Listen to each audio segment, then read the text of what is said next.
আসসালামু আলাইকুম রহমাতুল্লাহ।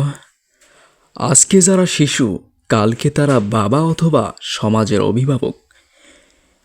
এই শিশুদেরকে ভালোভাবে গড়ে তুলতে পারলেই আগামীর পৃথিবী সুন্দরভাবে গড়ে উঠবে। কোনো শিশুই চোর, হিংস্র, অসামাজিক হিসেবে জন্মগ্রহণ করে না, বরং তার পারিবারিক শিক্ষা তাকে খারাপ অথবা ভালো করে তোলে। এজন্য অভিভাবকের দৃষ্টি আকর্ষণ করে কিছু কথা বলতে চাই। অতিরিক্ত ভালোবাসা আজকের শিশুদের নষ্টের মূল কারণ। সে যখন যা চাইছে আপনি তাকে তার চাহিদা মেটাচ্ছেন, তা হয়তো ঠিক নয়। ওকে জিজ্ঞাসা করুন ও কেন চাচ্ছে।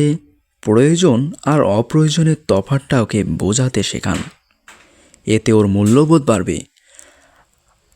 আপনার আছে তাই তার ইচ্ছের মতো চাহিদা মেটাচ্ছেন না, এটা একেবারেই ঠিক হচ্ছে না। তার প্রয়োজনের তুলনায় কম দিন, তাহলে সে তার অসৎ ইচ্ছা পূরণ করতে পারবে না। আজকাল সমাজের মধ্যে দেখা যাচ্ছে ছেলেমেয়ে তার বাবা মায়ের অবাধ্য হয়। এর মূল কারণ হচ্ছে শিশুদেরকে প্রয়োজনীয় শিক্ষা না দেওয়া। প্রিয় দিনী ভাইরা, আপনি যদি আপনার সন্তানকে একজন দিনদার, ঈমানদার এবং একজন ভালো মানুষ হিসেবে গড়ে তুলতে চান, তাহলে অবশ্যই আপনাকে 8টি বিষয় সম্পর্কে জানতেই হবে। আজকের ভিডিওটি একটি গুরুত্বপূর্ণ, যা আপনার জীবনের সঙ্গে সম্পৃক্ত, তাই ভিডিওটি অবশ্যই শেষ পর্যন্ত দেখবেন। আর আপনি যদি আমাদের চ্যানেলে নতুন হয়ে থাকেন, অনুরোধ থাকবে চ্যানেলটি সাবস্ক্রাইব করার জন্য। আমাদের ভিডিও আপলোড করার সঙ্গে সঙ্গে পেতে চাইলে অবশ্যই বেল আইকনটি অন করে রাখবেন। আপনার সন্তানকে দিনদার, ঈমানদার এবং একজন ভালো মানুষ হিসেবে গড়ে তোলার জন্য প্রথমত যে বিষয়টি বলবো তা হলো ছোটদের সামনে অসামাজিক কথাবার্তা থেকে বিরত থাকতে হবে। আমরা সকলেই জানি ছোটরা সব কিছু ভালোভাবে কপি করতে পারে, তাই ওর সামনে কখনো কটুকতা, গালাগালি জাতীয় ভাষা, মিথ্যা কথা, মিথ্যা আশ্বাস, ধোঁকাবাজি, পরনিন্দা, অন্যের ক্ষতি হয় এমন কাজ না করা। হয়তো সেটাই শিখে ওর স্কুলে বা অন্য কারোর সামনে বলতে করতে শুরু করবে। এমনকি আপনার যদি ধূমপানের অভ্যাস থাকে, তা যাতে শিশুদের সামনে না হয়, কারণ আপনার শিশুটি আপনাকে ফলো করে। আপনি যা করবেন বা আপনি যা করেন সে তাই করবে। তাই আপনার উচিত বাবা হওয়ার পর এ সকল বদ অভ্যাস পরিত্যাগ করা। তাহলেই আপনার ভবিষ্যৎ প্রজন্ম ভালো হবে ইনশাল্লাহ। দ্বিতীয়ত, আপনার শিশুকে ছোটোখাটো কাজ দিন। সেই কাজ ভুল হলেও তার কাজের প্রশংসা করুন। যত কম বা ছোট কাজই হোক না কেন, এতে ওর উৎসাহ বাড়বে, তার মাঝে দায়িত্ব অনুভূতি জাগ্রত হবে, তার মেধা বিকাশের সহায়তা হবে। আপনার শিশুকে একাডেমিক পড়াশোনার পাশাপাশি পৃথিবীর শ্রেষ্ঠ শিক্ষক হজরত মুহাম্মদ সাল্লাল্লাহু আলাইহি ওয়াসাল্লামের জীবনী পড়ান। তৃতীয়ত, আপনার শিশুকে সময় দিন, তার বিশ্বস্ত বন্ধুতে পরিণত হন। ওর সাথে জানা অজানা জ্ঞানের বিষয়ে আলোচনা করুন। সব সময় শুধু তাকে জ্ঞান, বিজ্ঞান, অঙ্ক, ইংরেজির বিষয়ের উপর নজর না দিয়ে মাঝে মাঝে নবী করিম সাল্লাল্লাহু আলাইহি ওয়াসাল্লামের শৈশবের সময়, সাহাবায়ে কেরামের জীবনী, সাহসী মানুষের জীবনী, মুসলমানদের গৌরবোজ্জ্বল ইতিহাস নিয়ে আলোচনা করুন।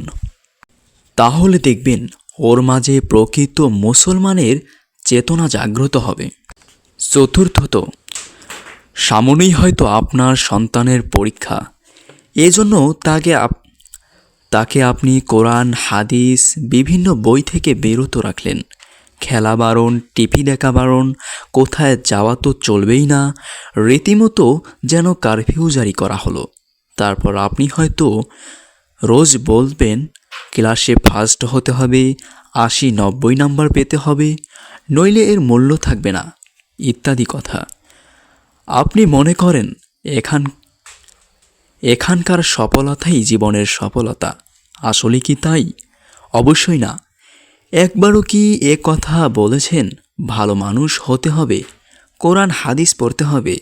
ভালো মানুষের সংজ্ঞা হয়তো আপনি বলবেন ডাক্তার, ইঞ্জিনিয়ার, বিসিএস ক্যাডার হওয়া ইত্যাদি।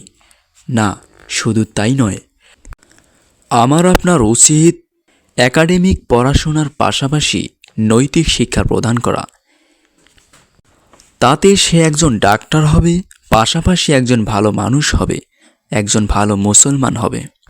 পঞ্চমত, আপনার বাচ্চা যখন আপনাকে কিছু বলে তা মনোযোগ দিয়ে শুনবেন এবং সেটার উচিত অনুচিত তাকে বুঝিয়ে দিবেন। ব্যস্ততার দোহাই দিয়ে তার কথা গুরুত্ব দিচ্ছেন না, তাহলে দেখবেন সে অনেক বিষয় আপনার সাথে শেয়ার করা থেকে বিরত থাকবে।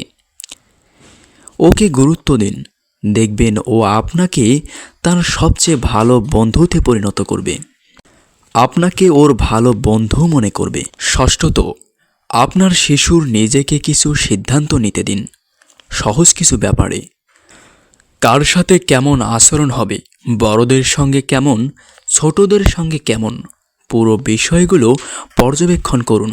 ভুল ত্রুটিগুলো শুধরিয়ে দিন, দেখবেন এতে সামাজিক হতে শিখবে। একটা ব্যক্তিত্ব সম্পন্ন ভবিষ্যৎ গড়ে উঠবে। সপ্তমত, ছোটদের সামনে বিতর্ক না হওয়াই ভালো। তবুও যদি পরিবারের অন্য সদস্যের সঙ্গে হয়েও যায়, তাহলে ওকে বলুন একসঙ্গে থাকলে এরকম আলোচনা হয়, আর তার মানেই সম্পর্ক খারাপ হওয়া নয়।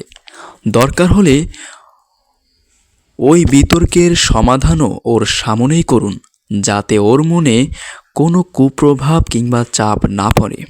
অষ্টমত, আপনার শিশুকে শাসন অবশ্যই করবেন, কিন্তু অতিরিক্ত নয়, যা থেকে ওর ভয় তৈরি হয়। আপনাকে যদিও ভয় পেতে থাকে, তাহলে হয়তো ওর মনে অনেক কথা লুকিয়ে রাখবে। কোনোদিন কোনো সমস্যায়ও পড়লে ওই ভয়ের কারণেই হয়তো সে সব কথা শেয়ার করলই না, আর এতে সে কোনো আপদ বিপদেও আসতে পারে যা আপনি জানতে পারছেন না। মূল কথা হলো, আমাদের সমাজের সকলেই বাচ্চাদের ভবিষ্যৎ নিয়ে সব সময় পেরেশানিতে থাকে, তাকে কিভাবে উচ্চতর ডিগ্রি অর্জন করানো যায়। কিন্তু আপনি দেখবেন আমাদের দেশের উচ্চতর ডিগ্রির অভাব নেই, অভাব শুধু উচ্চ নৈতিকতা সম্পন্ন মানুষের। তাই আসুন আমরা সবাই মিলে আল্লাহ দেওয়া নির্দেশিত পথ ফলো করি। আল্লাহ তাআলা বলেন, পাঠ করুন আপনার পালনকর্তার নামে, যিনি আপনাকে সৃষ্টি করেছেন মানুষকে জমাট বাঁধা রক্ত থেকে। পাঠ করুন আপনার পালনকর্তা মহান দয়ালু, যিনি কলমের সাহায্যে শিক্ষা দিয়েছেন মানুষকে যা সে জানত না। সূরা আলাক আয়াত নম্বর 1 থেকে 5। এই নির্দেশনা এটাই বোঝাতে চাচ্ছে যে সব কিছু থেকে জ্ঞান অর্জন করা যায় না। যিনি আমাদেরকে সৃষ্টি করেছেন তার দেখানো পথেই জ্ঞান অর্জন করতে হবে, আর এটাতেই কল্যাণ নিহিত।